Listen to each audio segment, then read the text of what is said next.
so many people are trying to seek validation from other people. They're trying to be working on relationships with girls, or trying to, seek validation from other things and Instagram and materialistic things. And when the biggest relationship that they should be working on is the one within themselves. That's what everybody needs to be working on. Like, how does one work on the relationship with themselves?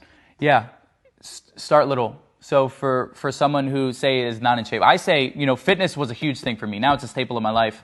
It's something that has instilled so much in confidence in me, because I wasn't comfortable in my skin. The one thing I realized is, like, I can't change no legs and one arm, but I can get a six-pack.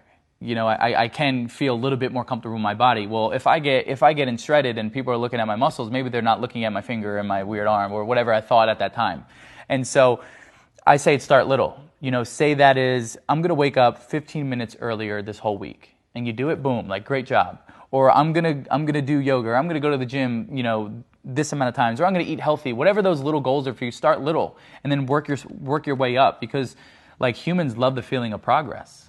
And I've realized, looking back at my days, like, my lowest days, my most, like, darkest days are the days where, like, I'm sitting around too long and I'm not doing much. I'm not moving the needle forward in any area of my life. I'm kind of being like a bum.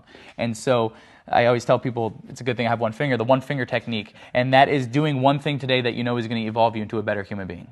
And that could be a big thing, but it could be a small thing too. Like, knowledge. Like, it could be, I read 10 pages of a book today and I evolved. I learned a little bit more than I did today, or I asked that question, I learned something. Like, people need to start small, whatever area you're at in your life, but just start small. So I would tell people to set these little micro goals. Set these little micro goals and just commit. And then, like, every time you commit and you don't follow through, you're diminishing yourself, like, your self-integrity, the value. Like, how do you value yourself? Like, how do you want to show up? Like, do you want to, like, if I told you I was going to show up here and I didn't show up here, like, that's terrible. Like, I just diminished not only my self-integrity with myself, but with you as well, my word. And so, like, if we're viewing ourselves as the most important thing, we're like our body, our temple, like, don't diminish your self-value. If you say you're going to commit to something, follow through. And I promise you're going to feel so much better on the other side because you followed through. And you're like, wow, I actually did what I said I was going to do. Like, oh my God.